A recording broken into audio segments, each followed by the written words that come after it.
వేల కోట్ల రూపాయలు ఎటువంటి వివక్ష లేకుండా, ఎటువంటి లంచాలు లేకుండా, ఏ నెలలో ఏమిస్తామో అని ముందే చెప్పి క్యాలెండర్ ప్రకటించి ఆ నెలలో అది తప్పకుండా ప్రతి సంవత్సరం తూచా తప్పకుండా ప్రతి సంవత్సరం అది జరిగేట్టుగా చేస్తూ ఏకంగా 2,70,000 కోట్ల రూపాయల వివిధ పథకాల ద్వారా మాట తప్పకుండా జరగడం కూడా గతంలో ఎప్పుడూ కూడా చూడలేదు, జరగలేదు. ఇవన్నీ కూడా నేను ఏదైతే చెప్తా ఉన్నానో ఇవన్నీ ఎప్పుడూ చూడని మార్పులు, గతంలో ఎప్పుడూ జరగని సంస్కరణలు.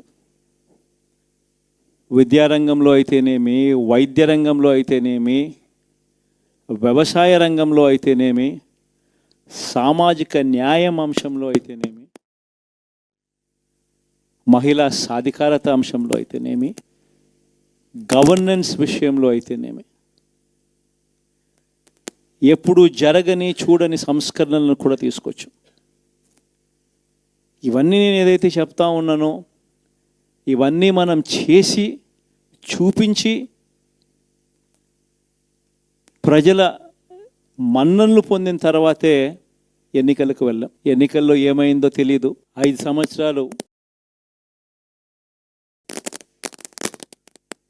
కళ్ళు మూసుకుంటే చాలా అయిపోయింది. 5 సంవత్సరాలు. మళ్ళీ 2024 నుంచి 2029 కూడా అదే మాదిరిగానే కళ్ళు మూసుకుంటే 2029 కూడా కళ్ళు మూసుకుంటే వచ్చేస్తుంది. ఇవి మనం గుర్తుపెట్టుకోవాల్సిన అంశం ఏమిటి అని అంటే, సినిమాలో ఓన్లీ ఫస్ట్ హాఫ్ మాత్రమే అయ్యింది. గతంలో కూడా ఇదే మాదిరిగా పరిస్థితులు ఉన్నప్పుడు కూడా మనం ఏ మాదిరిగా పైకి లేచాము అన్నది కూడా మీ అందరికీ తెలిసిన విషయాలే. నేను ఒక్కటే మీ అందరికీ చెప్తా ఉన్నా, ప్రజల్లో ఈరోజు మనం చేసిన మంచి ఉంది. ఇంటింటికి మనం చేసిన మంచి ఇంకా బ్రతికే ఉంది. ప్రజల్లో ఈరోజు మనం చేసిన పాలన మీద విశ్వసనీయత అనే పదానికి అర్థం ఈ రోజుకి కూడా ప్రజల్లో ఉంది. గడప గడపకు మనం చేసిన మంచి ఇంకా ప్రజల్లో బతికే ఉంది. మరి ఇవన్నీ ఉన్నప్పుడు మళ్ళీ మనం లేయడం కూడా తథ్యం. కాకపోతే కొంచెం టైం పడుతుంది. ఆ టైం ఇవ్వాలి. ఆ టైం ఇచ్చినప్పుడు, అది జరిగినప్పుడు, పాపాలు పండినప్పుడు ఖచ్చితంగా మళ్ళీ మనం పైకి లేస్తాం. ఈ విషయం ప్రతి ఒక్కరం కూడా గుర్తుపెట్టుకోవాలి. ఎందుకు ఈ మాట కూడా చెప్తా ఉన్నానంటే, రాజకీయాలలో అన్నిటికన్నా ముఖ్యమైన అంశం క్యారెక్టర్, విలువలు, విశ్వసనీయత. ఈ పదాలకు అర్థం తెలిసి ఉండడం రాజకీయాలలో చాలా అవసరం. రాజకీయం అంటే ఎల్లవేళలా అధికారమే కాదు. అధికారంలో లేనప్పుడు కష్టాలు ఖచ్చితంగా వస్తాయి. కానీ ఖచ్చితంగా కష్టాలు వచ్చినప్పుడు మనం ఖచ్చితంగా ఏ రకంగా రియాక్ట్ అవుతామన్నది మన చేతుల్లో ఉంది. విలువలు, విశ్వసనీయత లేని మనిషిగా రాజకీయాలు చేద్దామా, లేదా కష్టాలు వచ్చినప్పుడు ఆ కష్టాలను ఎదుర్కొని హుందాగా నిలబడుతూ మళ్ళీ 5 సంవత్సరాలు కళ్ళు మూసుకుంటే 5 సంవత్సరాలు అయిపోతాయి, మళ్ళీ 5 సంవత్సరాల తర్వాత మన పాలన వస్తుంది, మన ప్రభుత్వం వస్తుంది, అప్పుడు మళ్ళీ మనమే ఆందోళన ఎక్కుతామన్నది కూడా గుర్తుపెట్టుకొని అడుగులు వేస్తామా అన్నది మనలో ప్రతి ఒక్కరూ కూడా ఆలోచన చేసుకోవాలి.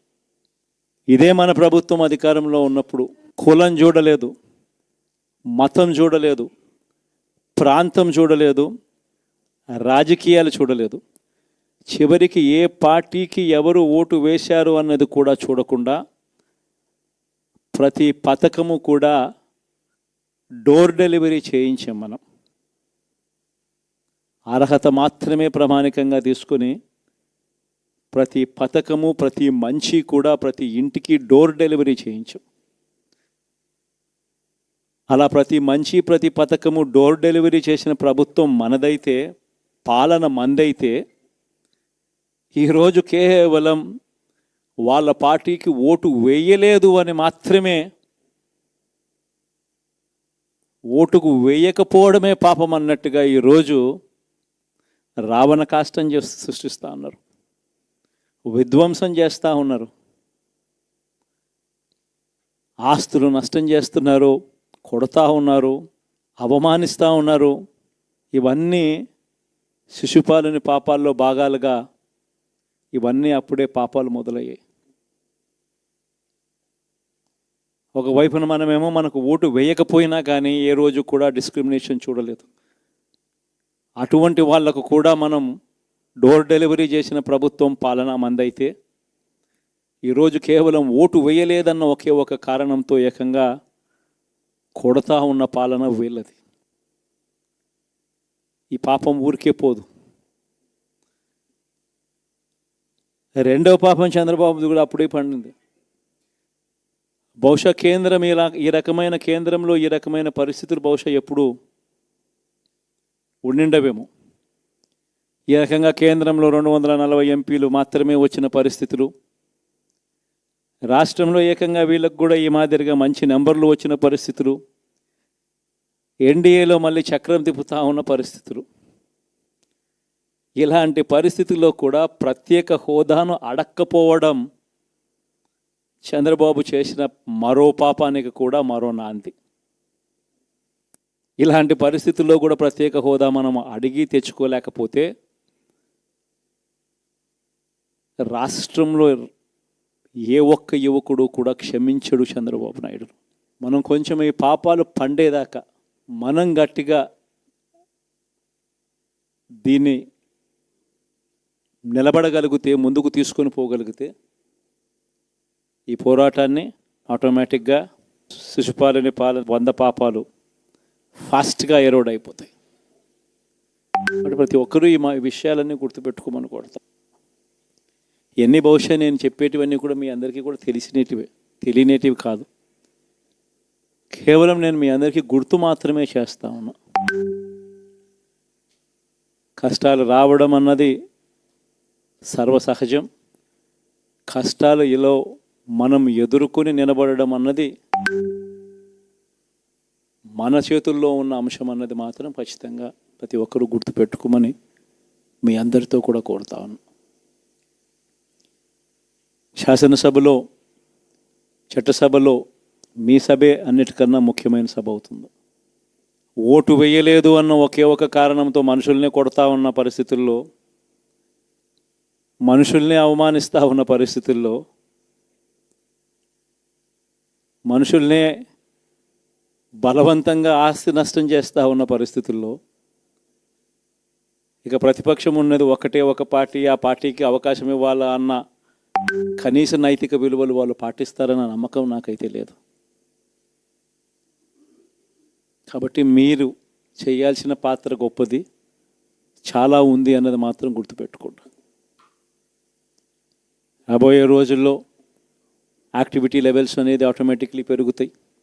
రాష్ట్ర వ్యాప్తంగా ఉన్న కార్యకర్తలందరినీ ఎవరినైతే వాళ్ళు ఇబ్బందులు పెట్టారో ఖచ్చితంగా వాళ్ళందరికీ మనోధైర్యం ఇస్తూ వాళ్ళ గ్రామాలకు వెళ్ళి వాళ్ళకు తోడుగా ఉండే చేసే కార్యక్రమాలు జరుగుతాయి. రాబోయే రోజుల్లో ఇంకా టైం గడిచే కొద్దీ ప్రజల్లోకి వెళ్ళే కార్యక్రమాలు ఇంకా ముమ్మరం అవుతూ పోతాయి. చివరికి ప్రజల్లోనే ఉంటాం. ప్రజలతో కలిసి పోరాడే కార్యక్రమం వేగంగా టైం గడిచే కొద్దీ మనము వేగంగా అడుగులు ముందుకు వేస్తాం. ఒకటి మీ అందరికీ చెప్తా ఉన్నా, ఏకంగా 14 నెలలు పాదయాత్రలు చేశాం. ఆ వయసు ఈ రోజుటికి నాకుంది. ఆ సత్తువ ఈ రోజుటికి నాకుంది. కాబట్టి మీరు మాత్రం ప్రతి ఒక్కరూ గుర్తుపెట్టుకోండి, ఆ టైం వచ్చేదాకా మీ పాత్ర చాలా కీలకం. ప్రతి ఒక్కరూ ఈ విషయాన్ని మాత్రం